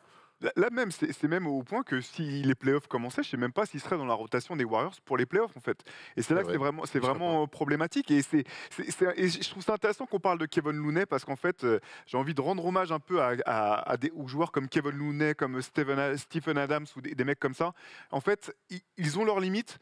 Mais en fait, c'est des putains de basketteurs. En fait. C'est des joueurs qui ont un QI basket, qui ont des talents multiples et qui sont pas si simples que ça à remplacer. Tu vois un potentiel comme celui de Wiseman, tu dis bon bah oui, l'objectif c'est qu'il prenne les minutes de Kevin Looney. En fait, c'est pas si simple que ça de remplacer l'impact d'un Kevin Looney dans une équipe comme les Warriors. Et effectivement, le gros échec pour l'instant pour les Warriors, c'est celui de James Wiseman qui est toujours là. En plus, il est blessé. Mais si les playoffs commençaient demain, je sais pas s'il pourrait le faire jouer. Moi, je pense pas. Hein. Mais je te réponds. Moi, je crois pas. Hein. Je crois pas du tout. Il peut pas. Je suis d'accord, alors que tu dis, bon, Kuminga, il y a des hauts et des bas, mais tu sais que voilà, sur un match, tu le missionnes défensivement au rebond. Dans des rôles très définis. Voilà, il peut te dépanner, il peut avoir un impact. Et défensivement, exactement. Voilà, il y a des trucs graves. Sur des longues séries de playoffs, il y a toujours un match où il y a un remplaçant qui fait un match un peu hors norme par rapport à son niveau, donc il peut t'aider. Mais Wiseman, à l'heure actuelle, il est dans une situation compliquée parce qu'il a quand même encore suffisamment de potentiel pour que les Warriors puissent se dire, bah, peut-être qu'on peut le développer, en faire un vrai joueur. Il a aussi encore suffisamment de potentiel pour avoir une vraie valeur, je pense, en termes de si jamais tu veux le trader. Et en même temps, tu peux pas le faire jouer maintenant. Et là, ta fenêtre, elle est en train de se réduire. Complet. Donc c'est vraiment compliqué pour eux. Ils sont face à un dilemme, je pense. C'est très rare d'avoir ce type d'histoire-là parce qu'il a un fort potentiel. Il est dans le projet parfait pour gagner des matchs. Il a même du temps de jeu, il a un profil qu'il est le seul à avoir. Et pourtant, il ne s'impose pas. C'est assez rare. Pour la première fois, j'ai envie de te dire, on aime bien dire, il faut être dans les équipes qui gagnent pour gagner, pour progresser. Lui, j'ai l'impression qu'il devrait être plutôt à Houston pour jouer des matchs, juste jouer. Il a besoin de jouer. Aujourd'hui, il ne joue pas, le gars. Enfin là, s'il joue pas, c'est pour moi, alors c'est de sa faute, hein, parce que Mais y a le peut-être, contexte. mais il empêche. Le contexte, j'ai rarement vu, tu viens de le dire, un contexte aussi parfait Ouais, pour un mec comme ça. mais c'est ce Ça que je te arrive dis, c'est rare. dans une organisation parfaite, bien gérée, ambitieuse, et les mecs font tout pour te laisser de la place. Ouais. Et t'es pas devant Mais lui. oui, mais il joue encore une pas. fois, c'est Kevin Looney. On adore Kevin Looney. Mais bon, frérot, Mais il ne joue pas, donc il y a bien une raison. Sûrement les blessures, bien sûr, mais aussi sur ce qu'il produit en match. Il n'est pas assez bon pour jouer. Clairement à la bourre, James Wiseman. J'aimerais qu'on aille sur Jordan Poole aussi, donc pour qui là encore les Warriors ont fait all-in. Ils lui ont filé un gros contrat j'ai l'impression que statistiquement parlant, il répond aux attentes. Clairement. Hein. Mais j'ai quand même l'impression, et je sais que toi, tu es un fervent défenseur de Jordan Poole, moi j'ai un peu plus de mal, en fait, à le voir se greffer avec ce duo des Splash Brothers, parce que j'ai l'impression que ça en fait un de trop, presque. Ouais, mais ça, moi, je l'entends complètement. En fait, il y a deux choses. Il y a deux choses. Là, il y a deux choses. Il y a Jordan Poole en soi, et il y a Jordan Poole au sein des Warriors. Actuellement, quand il y a Clay et Steph. Pour moi, Jordan Poole, c'est un des joueurs les plus talentueux de la NBA. On n'arrête pas d'en parler, je sais que tu me prends un peu pour un fou. Je le vois faire des trucs qui sont... Non, mais genre, pour moi, Jordan Poole, il a un talent intrinsèque des tout meilleurs joueurs de la NBA. Je vais pas te dire que c'est un Kyrie, parce que bon, je m'enflammerai un peu, mais je le vois avoir des choses, du talent sur le dribble, sur le shoot, sur le scoring, etc., qui devrait pouvoir l'amener un jour à être à 25 points de moyenne. Voilà. Donc maintenant, la question c'est est-ce qu'il sera assez fort pour être une première option d'une bonne équipe? C'est pas ce que je suis en train de dire. Je suis en train de vous dire que son talent est exceptionnel et qu'il a réussi, mine de rien, avec son profil de feu follet, à s'imposer et à avoir un impact dans une équipe qui a gagné un titre. Et sur le principe, j'aurais imaginé que des joueurs plus stables dans leur jeu et tout soient plus complémentaires de Steph. Et ben non, il a réussi à s'imposer comme ça. Donc voilà, ça c'est la première chose pour Jordan Poole. La deuxième chose, c'est est-ce que c'est le gars qu'il faut aux Warriors aujourd'hui? Bah, je suis pas sûr.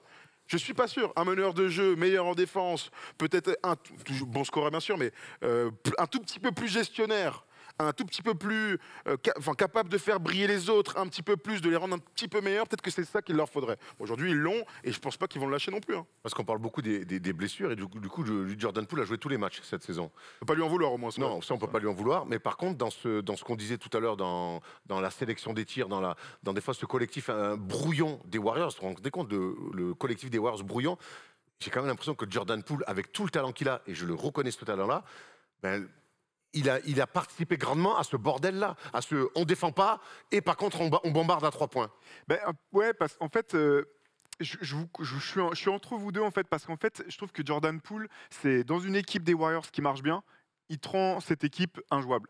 Mais dans une équipe qui galère, en fait, ses faiblesses à lui renforcent les faiblesses de l'équipe défensivement et notamment sur les pertes de balles et la prise de risque. C'est-à-dire que si tu as la prise de risque de Jordan Poole, mais que derrière ta défense, c'est une défense de fer, que tu récupères des ballons, bah oui, là, ça fonctionne. Mais si ta défense est poreuse et que tu continues à perdre des ballons, prendre des tirs trop tôt et que derrière, tu peux pas stopper l'hémorragie, ça te met en difficulté. Je pense que Jordan Poole, il est là, on l'a vu d'ailleurs en finale, durant les finales NBA face à Boston. En fait, il a eu des moments où il a été déterminant, mais il a joué beaucoup moins que pendant la saison régulière parce que le coaching staff était obligé de choisir les moments et de se dire bah là il faut qu'on fasse rentrer Jordan Poole, il faut qu'il soit fort en attaque, sinon on va couler en fait, et ça a été payant. Mais là je pense que voilà, son axe de développement il est clair et net. Il faut que défensivement il monte de niveau et on ne lui demande pas d'être Kawhi Leonard demain, mais juste d'être un défenseur lambda correct et sur la prise de risque et les ballons perdus qui réduisent l'écart ici. Ça reste un très jeune joueur. Hein. Ça reste un très jeune joueur, Un très jeune joueur à grand talent. On le condamne évidemment pas. Mais... Tu vois, en fait, ce qu'il faut que Jordan Poole, ce que je trouve incroyable, et peut-être le seul à être capable de faire ça, c'est qu'il a une très très très haute prise de risque dans une équipe championne qui vise le titre avec des joueurs all-time autour de lui. Normalement, c'est pas ça. Normalement, tu te mets derrière les gars et tu fais tout jeu. Quand on te fait un chèque comme oui, on mais fait, ça c'est aujourd'hui. Mais ça fait depuis l'année dernière, quand Clay n'est pas là, il est dans le 5. Et d'ailleurs, personne ne remet en cause ses qualités ou ses pertes de balles et tout ça. L'année dernière, il est sobre, mais parce que les Warriors l'année dernière allaient beaucoup mieux collectivement. Là aujourd'hui, on le cible parce qu'ils n'arrivent pas à gagner un match à l'extérieur, qu'ils perdent. C'est la deuxième pire équipe aux pertes de balles dans la ligue et qu'ils sont à un bilan équilibré. C'est pour ça que pas défendre, perdre des ballons, ça, Ouais, c'est c'est pas clair. Warriors, quoi. La Non, maîtrise, non, c'est clair. Les la- pertes de balles, si, quand même. Ça a toujours été. Oui, quand même oui, ils ont leur- toujours leur- perdu des ballons. leur- Ils ont toujours perdu des ballons. par rapport au nombre de possessions, mais Non, mais même, ils ont toujours perdu des ballons. La perce dans le dos, Klein a toujours, fait toujours des cauchemars là-dessus. il y a deux choses dont je voudrais encore vous parler. C'est le cas un peu de Draymond Green et c'est aussi les matchs à l'extérieur. On va aller sur les matchs à l'extérieur puisque tu en as parlé. C'est quand même curieux de voir une équipe comme ça aussi mal voyager. Quasiment 3-16 à C'est la l'extérieur. pire équipe à l'extérieur hein, de la Ligue. Hein. On n'a jamais vu ça. Ça fait- 3-16. Ça fait tâche, Théo, quoi. Ouais, notamment. Et on en revient à la défense parce que leur défense est systématiquement moins bonne à l'extérieur et c'est ça qui les plombe. Mais c'est vrai que ça, je m'y attendais. C'est vraiment le truc auquel je m'attendais pas du tout cette saison pour une équipe aussi expérimentée. La difficulté, je veux dire, d'habitude, les équipes de ce niveau-là, à la limite, qui jouent à domicile ou à l'extérieur, ça change rien du tout, quoi. Ils ont le même niveau de réussite et de performance. Là, c'est vraiment effectivement la grosse question qui fait tâche, et sachant que leurs 5 prochains matchs seront à l'extérieur, donc 0-5 du coup. voilà. Non, mais ça va être intéressant de voir comment ils vont sortir de ce road trip. Comment tu l'expliques, Erwan, ça Parce que Moi- difficile, hein. Moi, Comment tu l'expliques je l'explique pour dire que ça ne va vraiment pas bien. En fait, pour moi, c'est vraiment un signe et à tous les niveaux. Tu te trouves à l'extérieur. C'est une belle victoire à l'extérieur. Tu te souviens, nous, en National 3, à l'époque, des fois, tu vas gagner à l'extérieur. Moi, j'en ai connu ça en jeune aussi. Une belle victoire à l'extérieur, ça soude. Moi, une équipe qui prennent pilule sur pilule et qui ne gagne pas à l'extérieur, c'est pour moi un signe d'une équipe malade. C'est comme ça que je l'explique. C'est que quelque part, il y a quelque chose. Alors, on peut revenir sur tout ce qu'on a dit. Les blessures, ils n'ont jamais été réellement complets. Ça peut expliquer ça. Des inimitiés dans le vestiaire. Peut-être des inimitiés, les jeunes qui répondent pas. Tout ça, très bien. Ça se traduit par ce bilan dramatique à l'extérieur. Et en plus, ils commencent à en perdre aussi, à en lâcher à la maison. Pour moi, c'est peut-être... Ils sauvent les meubles, tu l'as dit, ils sont à peine, pas tout à fait à 50% du bilan, ils sauvent encore les meubles. Mais pour moi, c'est une équipe, c'est un signe d'une équipe malade. Ok, ça me va, hein, je suis plutôt d'accord. Et justement, et quand on parle d'une équipe d'inimitié dans le vestiaire, d'attitude, on a forcément envie de parler de Draymond Green, qui fait une saison à la Draymond Green, mais qui, dans le jeu, j'ai l'impression, heureusement qu'il est là malgré tout, mais il y a son cas personnel, avec sa fin de contrat, ses rumeurs de départ aux Lakers. On sait ce que représente Draymond Green aux Warriors, et si lui, il est dans un entre-deux pour l'instant, avec peut-être déjà la tête ailleurs, ça c'est moi qui dis, j'ai aucune info, ça aussi, ça ne doit pas aider. Non, ça c'est sûr que quand vous avez votre socle, hein, le capitaine du bateau, qui a peut-être des envies d'ailleurs, j'en sais rien, mais en tout cas pas forcément l'esprit au basket, j'en sais rien, ou à gérer d'autres problèmes, à faire son podcast. On en a beaucoup parlé l'année dernière. Bon là, ça s'est un peu calmé, mais à mettre des patates à des jeunes joueurs, mériter peut-être, ça c'est encore une autre affaire. Mais il n'empêche que on peut se poser la question de Draymond Green et de la suite dans le projet des Warriors. Si j'étais Bob Myers, je me poserais vraiment la question de qu'est-ce qu'on fait. Lui, il veut du pognon. Hein. Ouais, et il aurait raison, il aurait tort.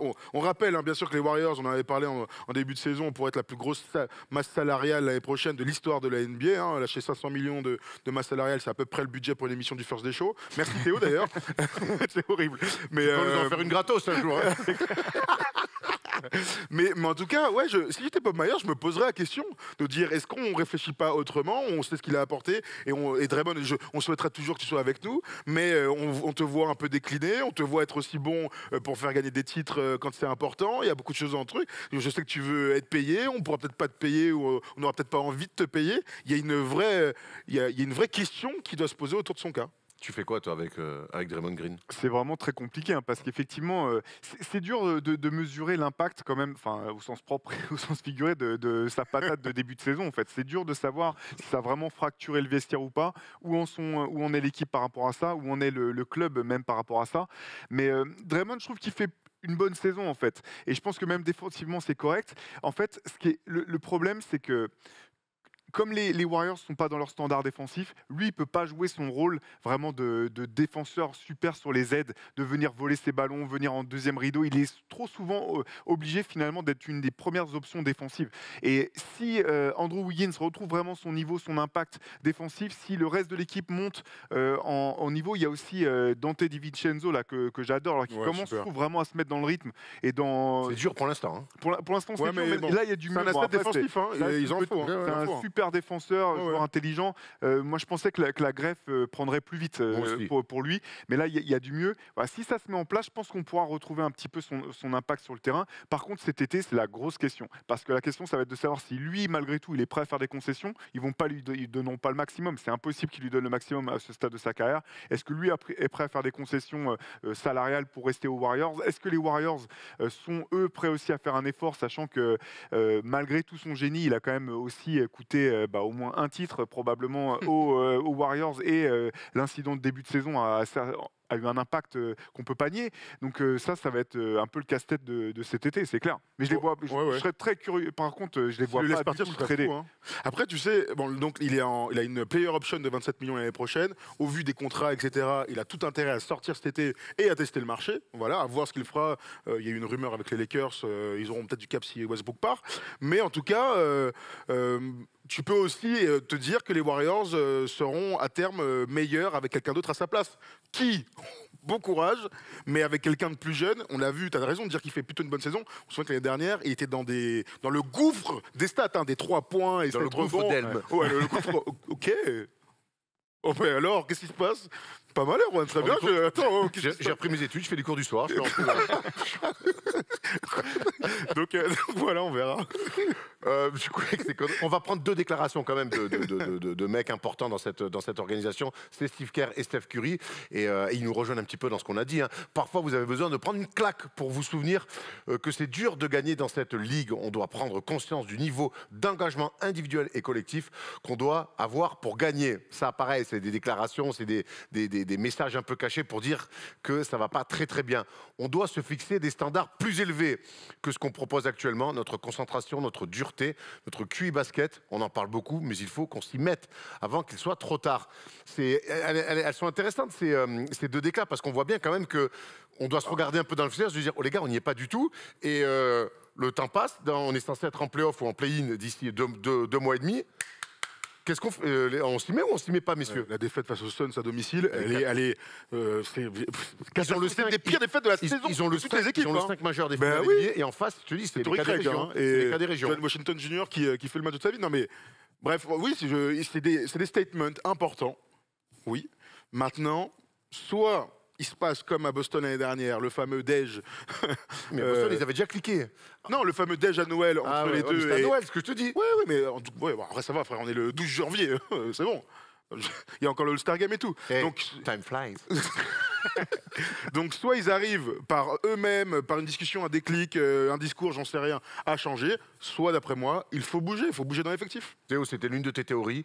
On peut imaginer voir les Warriors s'activer sur le marché des transferts et peut-être se dire, ok, bon, notre pari jeune, finalement, il nous retarde. Quelque part, Curry, il a un énorme contrat et qu'il faut lui offrir aussi encore la chance de pouvoir gagner 1 ou 2, on ne sait jamais. Est-ce qu'on ne bouge pas maintenant? Mais c'est super compliqué parce qu'en fait, dans l'absolu, j'ai envie de dire que oui, il faudrait bouger. Et dans les faits, je ne sais pas s'il y aura un trade qui sera favorable aux Warriors. C'est pas le cœur de la maison. Déjà, ils n'ont jamais bougé toutes les années précédentes avant la trade deadline. Ils n'ont jamais fait de grosses signatures de ce type-là. Au bout du compte, je pense qu'il faudrait faire bouger l'effectif, mais je suis pas sûr qu'il y aura un trade qui leur permette à la fois d'être meilleur cette année et de pas non plus hypothéquer l'avenir, soit en blindant leur masse salariale qui est déjà pharaonique, soit en lâchant trop de jeunes pour l'avenir. Donc je serais étonné au bout du compte qu'ils bougent. Je me dis on risque plutôt de les retrouver sur le marché des buyouts, essayer de récupérer à la marge des mecs pour renforcer un petit peu l'effectif. Si on veut regarder encore une fois du côté positif, le 5 majeur des Warriors est quand même toujours aussi fort. Statistiquement, leurs 5 majeurs cartonnent. En play-off, on sait que les rotations sont moins utilisées aussi, donc tu peux tirer plus sur tes joueurs principaux. Et puis, il faut rappeler que la conférence Ouest, elle est très ouverte. Elle est hyper ouverte au bout du compte. Donc, C'est pas moins fort que les premiers aujourd'hui. Hein. C'est quasiment pas loin. Donc, Aujourd'hui, il y a une série entre Denver. Memphis. Les Warriors jouent Memphis, Denver ou les Pelicans qui sont donc dans le. C'est voir ce qui passe, hein, moi. Tu vois, je sais pas si je mets une. Je pense que j'aurais dû. Ça serait compliqué à pronostiquer, quoi. Exactement. Donc, et on sait que les Warriors auront peur de personne. Ils vont jouer leur niveau, peu importe l'adversaire. Ça reste le champion en titre. Voilà, avec une expérience pas possible. Donc finalement, je pense qu'il n'y a pas non plus raison En fait, il y a raison de s'inquiéter, mais pas raison de paniquer, en fait, de la part des Warriors. Il y a un tableau qui est cool en plus, justement, il y a raison de s'inquiéter, pas de paniquer. Peut-être que ce tableau va donner des idées aux Warriors. C'est des champions qui ont été en galère. On en a trouvé 2 comme ça. De mémoire, voilà. De mémoire. Les Rockets en 94, qui avaient fini 6e de la conférence Ouest, mais qui avaient fait, on s'en souvient, le doublé en sweepant le Magic de Shaq en finale 95. Après, c'est un autre exemple, et là, c'est pas forcément le bon. 2011, l'année d'après, pour Dirk et ses potes, ça a été très compliqué. Et 7e de la conférence Ouest, et il s'est fait démolir par OKC, qui allait aller en finale. Et c'est intéressant parce que c'était des vieux dans l'équipe. Voilà. Alors, sans dire que les Warriors sont très vieux, c'était une équipe de vieux en 2011. Donc pourquoi et là, donc 2022, l'année en cours, avec ce bilan, 8e pour l'instant de la conférence Ouest, et les playoffs, to be continued, évidemment. Donc voilà, c'est intéressant de voir qu'on peut aussi, sur l'année d'après, un titre, faire une saison moyenne et finir champion, ou alors carrément se faire détruire.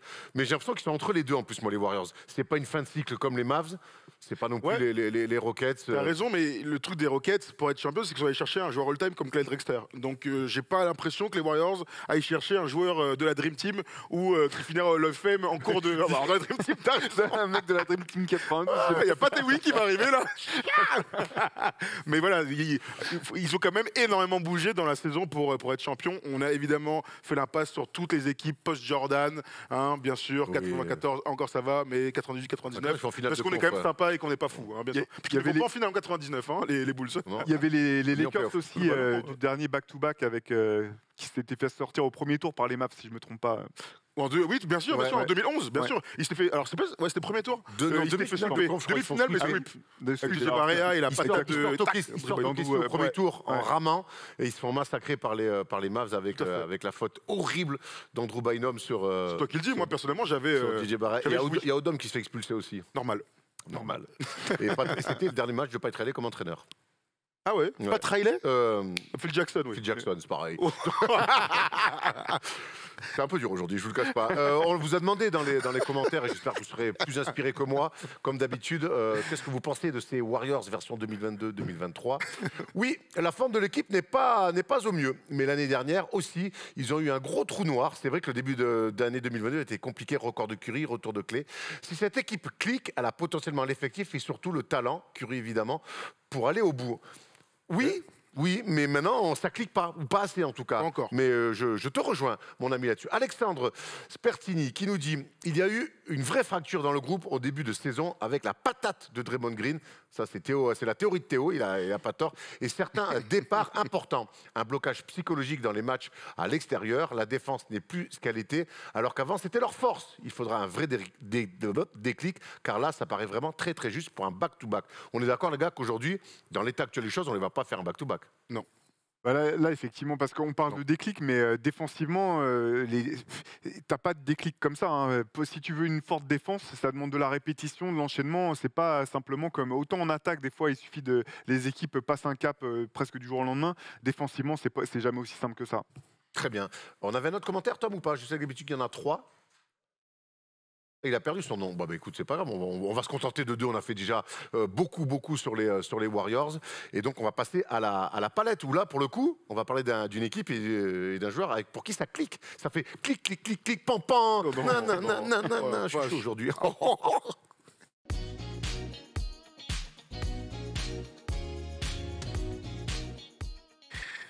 J'avais un lancement sur cette palette, mais j'ose pas le faire. C'est trop tard maintenant, vas-y.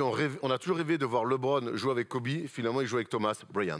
Ça marche, bien sûr, ça marche. C'est mignon. Toi qui as un Bryant qui perf aux Lakers. La nouvelle bromance des Lakers entre LeBron James et Thomas Bryant. Alors, on ne découvre pas Thomas Bryant, on sait que c'était un bon joueur du côté des Wizards notamment, qui s'était malheureusement fait les croisés, et qui revient très bien. Et surtout, ça fit très bien avec LeBron et les Lakers qui sont revenus dans la course au play-in, voire play-off, avec de la course et cette relation entre le King et Thomas Bryant. Absolument, on a parlé des Warriors, qui est une équipe d'attaque bien sûr, mais on va parler de la première équipe au pace. Celle qui joue le plus de possession, c'est bien sûr les Lakers, parce que les Lakers ont décidé de courir. Allons-y tout de suite dans la palette, en plus je sais que tu adores ça. Regardons cette première palette avec une transition qui paraît toute simple. Vaut mieux avoir LeBron dans l'équipe pour faire ce genre d'action, mais allons-y. Les Lakers sont une équipe qui court et qui joue les premières intentions. Regardons Dennis Schroeder. très bon en ce moment. Je sais que vous le savez tous. LeBron est donc en premier trailer, appelons-la comme ça, parce que notre ami LeBron fait des efforts pour courir comme Speedy Gonzalez. C'est Bip le coyote. Ça n'a rien à voir. Austin Reeves, Speedy Gonzalez. Speedy Gonzalez, ça n'a rien à voir. Austin Reeves, bien sûr, important rouage de l'équipe, va aller chercher sur le post-up notre ami LeBron qui va, sur un dribble et un marché, éliminer son adversaire, pénétrer sur la ligne de fond, provoquer l'aide, bien sûr de la part des Hornets, et Thomas Bryant, toujours dans les bons placements. Vous allez voir que c'est un joueur très intelligent, le remplaçant d'Anthony Davis. La petite passe à terre de LeBron James, bien sûr, les fondamentaux, toujours faire une passe à terre, messieurs, ou une passe à loop si vous jouez en NBA, et donc le dunk de Thomas Bryant. Action simple, action d'école Erwan sur cette transition et la recherche des zones libres pour LeBron James. Ben on est sur les minima, on est sur courir dans l'axe, mettre la balle dans l'aile, courir fort dans l'axe, servir les grands. Là, on voit que dans la relation Schroeder-LeBron, il ne le trouve pas. Mais LeBron continue son effort. 2 passes avec Reeves pour le trouver sur du short corner. On sait que LeBron James, sur des terrains comme ça, il est très fort, agressif, attraper, jouer. Voilà. Et les Lakers, on sait qu'avec LeBron James, il n'y a pas besoin d'avoir des systèmes de Yougoslavie des années 90. Sur des fondamentaux simples, course dans l'axe, pousser la balle, être agressif, ça amène que des bonnes choses. Deuxième palette autour de nos amis des Lakers, bien sûr. Allons-y et vous allez voir que le jeu est simple parce qu'on court côté Lakers. Austin Reeves, le rebond, la course et le layup de LeBron. On va vous expliquer pourquoi on vous montre ça. Vous allez faire un focus joueur par joueur. Le tir, donc, le rebond d'Austin Reeves et vous allez voir que ça déclenche. Pat Beverley, en numéro 1, va courir à fond. Austin Reeves, vous l'avez vu, numéro 2. Numéro 3, Dennis Schroeder. Numéro 4, c'est Thomas Bryant au rebond. Et LeBron, tel un running back, et tout derrière tous les joueurs des Lakers. Ça court, ça explose. On va remplir les espaces. Austin Reeves est donc le deuxième joueur. Il n'y a pas une passe à faire sur Pat Beverley. Donc, il va porter la balle. Et vous allez voir la projection de cette équipe des Lakers qui va être immédiate.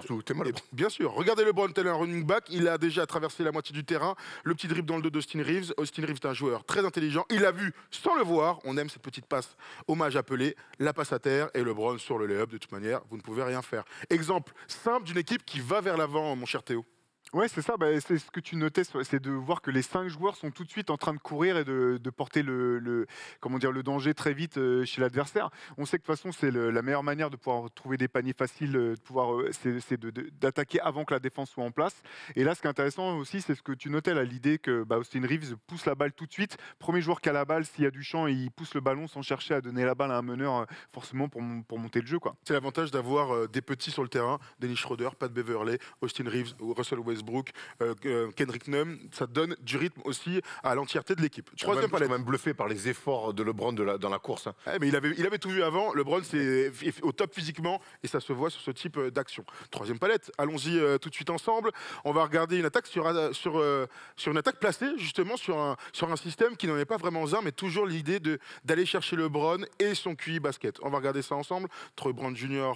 Est en position de meneur de jeu. On regarde le spacing. Thomas Bryant va remonter pendant que LeBron va déjà s'installer là-bas en ISO dans son quart de terrain. Thomas Bryant remonte, suivez-le. On va aller chercher Troy Brown Jr. avec le dribble et LeBron. C'est LeBron James, donc forcément, il est un aimant pour toute une défense. Il y a 4 joueurs qui le regardent. Tous les autres sont plutôt ouverts d'ailleurs. On aurait pu aller chercher quelqu'un d'autre. Mais Thomas Bryant a le bon déplacement. Il aurait pu rester à 3 points. Il est capable. Il va se montrer en plein dans la peinture. Et là, LeBron, là-dessus, il n'en rate jamais une. La petite passe et le dunk de Thomas Bryant. C'est simplissime. Mais c'est comme ça qu'on joue, Erwan, quand il y a LeBron sur le terrain, c'est ce que tu disais tout à l'heure. Mais c'est ça, on a toujours dit LeBron est un système à lui-même. Et là, on voit, le spacing est important, le jeu sans ballon est important. Et puis donner les ballons à tonton et le reste, ça se passera bien. Ouais, mais ce qui est intéressant, c'est que là, on le retrouve aussi jouer quasiment power forward, comme il l'avait fait par moment avec Miami, comme il l'a souvent fait avec Team USA. Et c'était à chaque fois là que c'était totalement injouable quand il joue dans cette situation. On avait vu, quand j'étais passé dans une émission avec vous, qu'il prenait de plus en plus de tirs à 3 points. Là, c'est intéressant de s'en servir comme menace à l'intérieur pour créer du jeu, justement, pour les shooters, pour les joueurs de petite taille, entre guillemets, et pour Thomas Bryant dans la coupe. Mais effectivement, je trouve que quand il fixe la défense à cet endroit-là du terrain, derrière, de toute façon, il a la taille, le coup d'œil et les paluches pour mettre la balle où il veut derrière. Ça le rend encore plus dangereux, je trouve, que quand il est en périphérie uniquement. C'est bien que tu dises ça, parce que quand vous pensez à LeBron de là ou des premières années des Lakers, il joue vraiment meneur de jeu, donc avec la balle, et il dribble et il va chercher des passes à ses coéquipiers. coéquipiers. Pas qu'il ne le fasse pas aujourd'hui, il le fera toujours, mais Darvin Ham a installé un système offensif, en tout cas une académie de jeu où il a beaucoup la balle post-up et ça nous rappelle forcément les grandes années avec les Cavs contre les Raptors où ils les avaient châtiés complètement sur le mid-range dans l'ISO. Quatrième palette ensemble, on continue sur le jeu simple et efficace des Lakers. Autre match, cette fois-ci, c'est contre les Kings. Un bon petit système, un petit listus bien dessiné, rapide, pour trouver cette relation entre LeBron et Thomas Bryant. On s'y retrouve, on les suit d'ailleurs, ces deux joueurs, parce qu'Erwan parlait de bromance, et elle existe. Dennis Schroeder va chasser LeBron, quelque part. Il va dribbler dans l'aile pendant que LeBron, toujours dans sa zone là-bas, côté gauche du terrain, sur le quart de terrain. Un petit écran qui n'en est pas un, parce qu'en fait, c'est un leurre, on aime bien parler des leurres. Thomas Bryant va lui poser un écran et ça va donner un espace grand ouvert pour LeBron sur sa main droite. On sait qu'il adore ça pour aller soit pénétrer et la garder pour lui-même, soit pour trouver le grand quand il est démarqué. Sabonis ne peut rien faire. Et encore une fois, le toucher, le talent d'attaque de Thomas Bryant, il est fabuleux sur le petit périmètre, sur les petits tirs à mi-distance. Ce que j'aime bien dans cette toi qui coach aussi un peu des gamins, Théo, c'est le... Voilà, boum, on monte, tac, boum, tu vois. Et là, l'exécution. Voilà, l'exécution, elle est parfaite. Le rythme de l'exécution. Il n'y a pas à un moment donné, LeBron, quand il a la balle, il joue le pic. Thomas Bryant, il est déjà. Il n'y a pas de. Attends, vas-y, bien. Et on sait que là, les défenses, ben, c'est facile à défendre. Là, sur le croisement, ce leurre, ça va très vite. LeBron remonte, le timing est parfait, l'écran, il vient, on ouvre, bon. On déroule. Après, on sait qu'en NBA, on défend un peu, de manière un peu lapsus, on fixe, on cible Sabonis, et ça marche. Tu veux cibler Sabonis ? Simple, efficace. Regardons comment on cible Sabonis, parce que vous savez, Domantas c'est un joueur fantastique, mais pas un défenseur de haut niveau. On va regarder ça pour montrer combien LeBron est en forme, est inarrêtable. Bon, ça fait 20 ans qu'on le voit, mais regardons quand même parce que c'est intéressant. On change complètement le dispositif. Cette fois-ci, LeBron monte la balle et se donne de l'espace. Regardez comme il est loin. D'abord, regardons le spacing. Les trois autres joueurs non concernés par l'action, dans un premier temps, sont bien larges. LeBron est loin. Il est au milieu de terrain. Il n'y a que dans Space Jam qu'on met des dunks d'ici. Mais là, on n'y est pas. Donc LeBron, petit pick and roll avec Thomas Bryant, bien posé sur Harrison Barnes. Et là, il y a un énorme couloir, bien sûr, dans le centre du terrain. Sabonis ne peut absolument rien faire. C'est comme s'il n'existait pas d'ailleurs sur cette action. Clair, hein. LeBron va finir au lay-up, mais comme on le voit depuis toujours, mon cher Théo. Bah là, c'est vraiment dur pour Sabonis. Parce Elle est que dure pour Sabonis, dès là. qu'il est en train de switcher, tu aimerais avoir le monologue intérieur de Sabonis qui dit putain, là, c'est mort pour moi. Il recule, mais effectivement, c'est comme s'il n'y avait personne. Il est même moins difficile à éviter qu'un plot sur l'action. Mais en tout cas, oui, voilà, c'est sur des fondamentaux, du spacing. C'est vrai que ça aide aussi. On voyait Schroeder sur l'action précédente, là, qui est quand même. Qui est en train de monter en puissance aussi là du côté on a l'impression que c'est FIBA Schroeder un peu là que les Lakers ont fini par retrouver et ça les deux actions sont possibles parce que les défenseurs sont quand même obligés de respecter le danger extérieur. En tout cas oui voilà ça fait plaisir aussi de voir Darvin Ham qui peut faire du boulot en fait, qui peut faire qui crée quelque chose pourquoi il est venu quoi. Voilà, en tout cas quand tu regardes un match des Lakers aujourd'hui, il est différent de l'année dernière, des années d'avant avec Frank Vogel.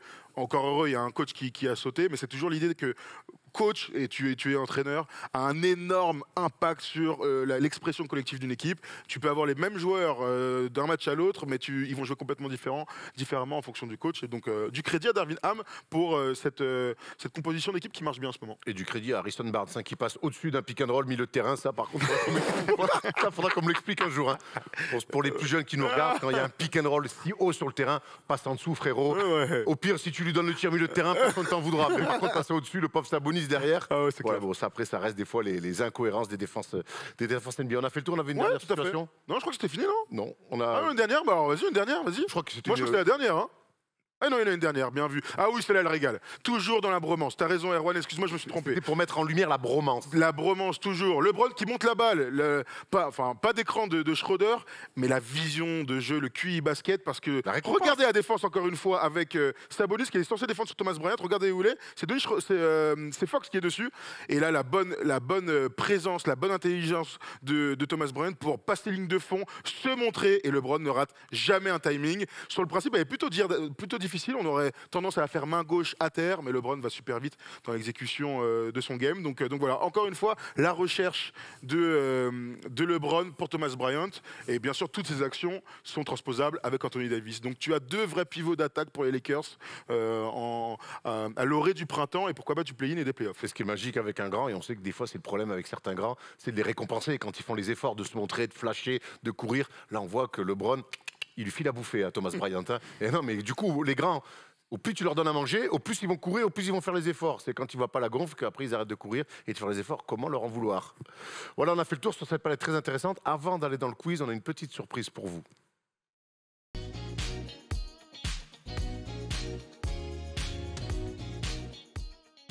Aujourd'hui, on a voulu rajouter une petite séquence pour les plus jeunes qui nous regardent, enfin les plus jeunes, ceux qui ont au moins leur bac, ou les parents qui auront peut-être des enfants un jour qui feront des études, en recevant Mickaël Auriol, le représentant de l'ISG Sport Business Management. Vous savez que on vous l'a déjà dit, qu'on donnait des cours, notamment dans l'école de Lyon. On était aussi fait une masterclass cette semaine à Paris. On voulait un petit peu vous parler de cette école-là et de ce que ça représente. Mickaël, bienvenue. Merci de me recevoir. Non, c'est un plaisir. Ah ouais, grave. C'est un plaisir. On avait envie aussi de montrer comment, par les études, on pouvait passer et avoir des métiers qui peuvent nous amener peut-être aussi à travailler, pourquoi pas, avec la NBA. Dis-nous en plus. Ouais, bah carrément. Bah c'est de toute façon le sport et le sport business auquel vous appartenez. Hein, même si je vous l'apprends pas, mais voilà. Aujourd'hui, c'est un secteur qui est vraiment en développement. On a les JO qui arrivent, on a la Coupe du Monde de rugby qui arrive en France, donc beaucoup d'événements qui vont donner un vrai élan collectif à ce secteur-là. Une économie qui se développe, qui se structure, que ce soit les clubs, que ce soit les équipementiers. Il y a énormément de carrières possibles dans le milieu juridique avec le métier d'agent, le journalisme évidemment que vous illustrez. Et bah forcément, on va avoir besoin de compétences pour arriver sur ce marché.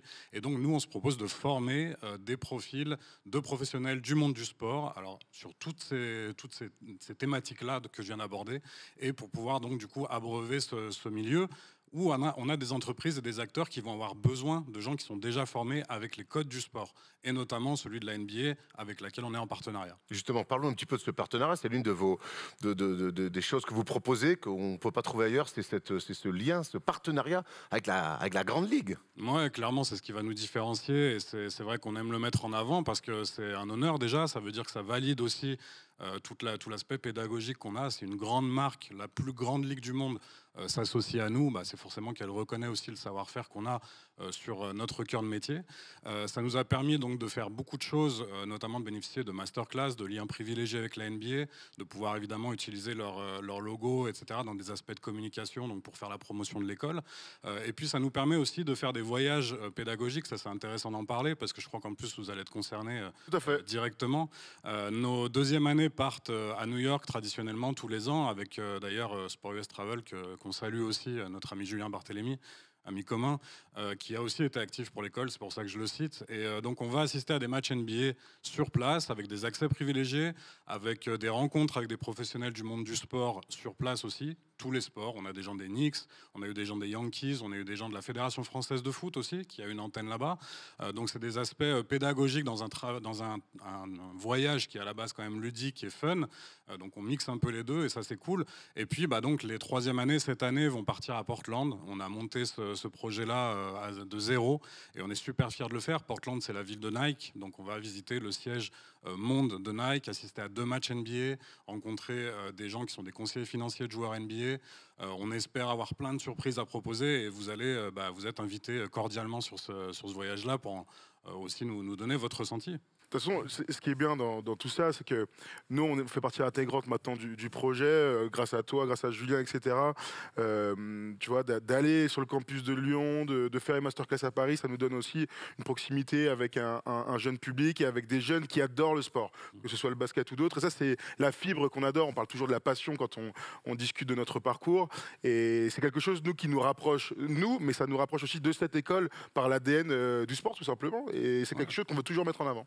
Ouais, puisque vous illustrez bien, c'est qu'on va vraiment essayer de mettre les jeunes au contact de professionnels du monde du sport. Donc on n'a pas des profs au sens académique du terme, universitaire, et vous l'illustrez clairement. On va avoir des gens qui sont les 2 pieds dans le monde du sport, qui racontent leur vécu, leur quotidien, leur expérience, et ça aide vraiment beaucoup plus à se projeter.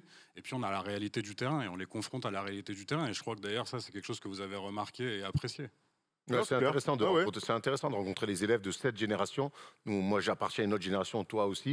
Et c'est vrai que de voir un petit peu ces opportunités-là, nous, même quand on leur parle en off, c'est leur dire, mais vraiment, quoi, là, vous avez la chance de pouvoir faire quelque chose. Nous, à l'époque, fallait réseauter, il fallait envoyer des choses là. Tu peux gagner du temps. Voilà, il y a toujours plusieurs manières de faire, mais là, en tout cas, c'est très jeune. Tu peux te retrouver déjà orienté et avoir accès à des choses incroyables. Ouais, c'est exactement ça. C'est vrai. Gagner du temps, je pense que c'est le bon terme parce que c'est vrai qu'à notre époque, on est à peu près de la même génération. On partait dans des études qui étaient généralistes. Et puis, Moi, je si suis on pas était- allé. Moi, je... Mais en tout cas, si on voulait travailler dans le monde du sport, il fallait qu'on se forme avec les codes. Et c'est ce qui a fait aussi que cette industrie a mis du temps à se développer. Et quand on a vu que c'était vraiment un choix de carrière qui était possible, ça s'est structuré. Et là, on a besoin donc de cette main-d'œuvre qui va être qualifiée pour répondre aux codes du sport et du sport business. Et c'est ça qu'on apporte par le contact de notre réseau, de nos partenaires, de notre méthode de travail, de vraiment être dans le concret, dans le travail de groupe et dans la pédagogie vraiment suivie, individualisée et poussée. Pour Nickel. tous ceux que... Oui, vas-y, Ouais, Erwan. pour ceux qui nous regardent, qui sont intéressés ou qui seront intéressés, qui sont peut-être plus jeunes encore au collège ou au lycée, s'ils veulent se renseigner un petit peu plus, comment ils font? L'idéal, c'est le site internet. Alors, on a 3 campus en France. On a Lille, Paris et Lyon, donc d'où je viens. Moi, je suis responsable sur le campus de Lyon. On a le site internet isg-sport.com pour toutes les inscriptions aux journées portes ouvertes. Évidemment, on est dans la période des salons de l'étudiant sur toutes les villes. Donc, n'hésitez pas à y aller. On est souvent sur les grandes villes avec un stand pour représenter l'école. Et puis voilà, l'idéal, c'est vraiment la journée porte ouverte. On vient, on discute avec des étudiants qui sont sur place, avec des intervenants, l'équipe pédagogique, et on peut vraiment se rendre compte de l'ambiance, de ce qu'on va vivre comme expérience, parce que c'est une expérience au final sur nos campus. Et puis, tu parles de l'équipe pédagogique, on en profite pour saluer Caroline, Thierry et Mickaël qui nous accueillent chaque fois à merveille. Et puis, Bien reçu. ouais, puis moi, je tiens à te dire merci parce que j'ai dit à ma mère que je donnais des cours, et ben, j'en ai pas remis. Et je peux te dire qu'elle a pas été souvent fière de moi dans sa vie. Et là, je peux te dire que maintenant, je suis devenu le son préféré devant mon frère Yannick. Et voilà, avec son vulgaire bac S, avec mention très bien. Et c'est 10 ans de professorat. Et son doctorat, là, chercheur de trucs là. Tu sais que, blague à part, c'est un discours que j'ai souvent avec des intervenants que je fais venir, qui sont des professionnels qui n'avaient pas forcément pensé donner des cours et qui se prennent vraiment au jeu. Et moi, je vous félicite de ça déjà, parce que vous auriez pu venir faire juste une masterclass ou voilà, un petit temps d'échange avec des étudiants. Vous avez choisi la voie du module de formation, donc de 15 heures à dispenser sur des techniques rédactionnelles, etc. C'est vraiment cool d'avoir fait ça, parce que c'est comme ça qu'on se prend au jeu, encore une fois. On a le projet Upsilon qui est né, le camp de basket qui a eu lieu à Strasbourg cet été, qui est né aussi un petit peu à l'école. Son fondateur, Yassine Awadi de Limoges, est venu nous voir et nous a sollicité pour qu'on travaille dessus. Et lui-même, il est venu participer à des échanges avec les étudiants. Il m'a dit, mais je comprends pourquoi tu aimes autant faire ça, parce qu'on se prend au jeu, et puis ouais, on se dit, ouais, je suis prof maintenant, ça y est. Clairement, on se prend au jeu, hein, vu que j'ai corrigé 25 copies la semaine dernière. Ouais, j'ai l'impression qu'on est à fond. On est à fond dedans, mais c'est vrai que c'est une super expérience. On a adoré. Ouais, c'est clair, c'est clair. On est venu 3 fois à Lyon, on a adoré ça, et on embrasse d'ailleurs tous les élèves avec qui on s'est très bien entendu. Franchement, c'est une super expérience qu'on refera sûrement l'année prochaine. J'espère bien. Merci Mickaël d'être venu. Tu vas rester avec nous. Merci à vous. Tu as une vraie culture NBA et on va t'inviter au quiz. Il y a Théo qui va revenir, qui est très bon aussi au quiz. Ne te fie pas à ces airs de gentil. C'est un vrai chenapan sur les quiz. Quiz tout de suite.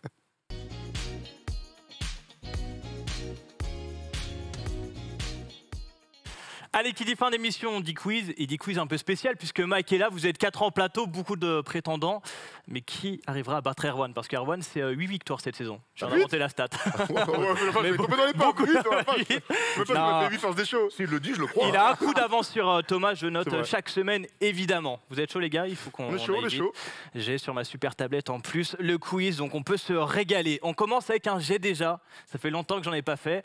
Je vais dire une phrase à la fois. J'ai déjà fait quelque chose. Vous avez le droit qu'il y ait une réponse, d'accord? Qu'une seule réponse. C'est un quiz de champion, j'ai l'impression. On ne triche pas. Très bien. On doit trouver le joueur, évidemment. J'ai déjà été drafté en 2002. Et j'ai déjà joué dans 4 franchises NBA. Et j'ai déjà inscrit 41 points dans un match. Et j'ai déjà été champion universitaire, mais jamais champion NBA. Et j'ai déjà été All-Star aussi, 2 fois. 2 fois All-Star? Et j'ai déjà joué avec D-Rose, Deron Williams ou encore Kobe. Non, éliminé. Quoi, éliminé? Éliminé aussi. Il faut All-Star sur le Deng. J'ai déjà remporté une médaille d'or au JO. Et sur la dernière phrase, vous pouvez revenir. Et j'ai déjà porté le numéro 5. Boozer. Carlos Boozer, merci. Boozer, putain. Ça parle à 1-0. J'enchaîne. J'ai déjà été drafté en 98. Et j'ai déjà joué dans 6 franchises, de 98 à 2014. J'ai déjà été un fort scoreur. La preuve, je suis le 50e meilleur marqueur all-time. Et j'ai d'ailleurs déjà inscrit 51 points dans un match. J'ai déjà été Carter. Non, éliminé. J'ai déjà été All-Star 2 fois. J'ai déjà été homme de l'année avec les Mavs. 6e homme de l'année, bah oui. parce que- Jamison. Anton Jamison, bravo. Jamison. Et le dernier un peu plus compliqué, évidemment. J'ai déjà été drafté en 2010. Et j'ai d'ailleurs déjà été drafté par les Rockets à l'époque. Mhm. Et j'ai déjà joué dans 5 franchises, dont les Kings et les Clippers. Et j'ai déjà eu un rôle en sortie de banc dans ma carrière. J'ai déjà fait ma fac à Kentucky. Et j'ai déjà atteint les finales de conférence en 2016 avec les Raptors. Wow. Donc j'ai joué aux Rockets, aux Kings, aux Clippers, aux coupé les jambes, Raptors. Ouais. Redis pardon les équipes, pardon. Rockets, Kings, Clippers, Raptors et celle qui manque, c'est OKC. Et j'ai déjà eu les mêmes des initiales, Martin, des Kevin Martin. initiales avec les mêmes lettres. Ah, attends. Attends, il est éliminé lui derrière. Hein. Ah, c'est Bah quoi? Il a dit Martine. J'ai donc joué aux Rockets, aux Kings, aux Clippers, à OKC et aux Raptors. J'ai les initiales de mon nom et de mon prénom sont les mêmes lettres, la lettre P. Et j'ai fait ma fac à Kentucky. Oh, je l'ai pas du tout. Oh. Attends. Raptors. Drafté en 2010. Pépé? Who the fuck is Pépé? Garcia, Pépé Garcia. C'était un P, ouais. Ouais, j'ai pas compris, Pépé. Il pouvait mettre à 3 points d'ailleurs. Ah, c'est Patrick. Patterson. Patrick Patterson, bravo Mike. Bravo, Mike. Allez pour toi, allez pour toi. Patterson, ouais, Pat. tout à fait. On passe au qui suis-je? Allez, Allez, je suis stressé maintenant. vous avez été plutôt bon. Mike, je compte sur toi. Quel flambeur, la liste, mais ça. Je suis né le 29 novembre 1985. J'ai donc 37 ans et j'ai quitté les parquets NBA depuis 2015 avec un dernier match sous les couleurs du Heat. Mais commençons par le commencement.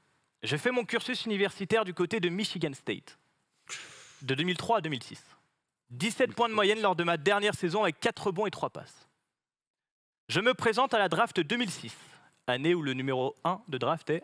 Badani. Bravo, un point bonus. Pour ma part, je serai drafté après Kyle Lowry, à la 25e place, par les Cleveland Cavaliers.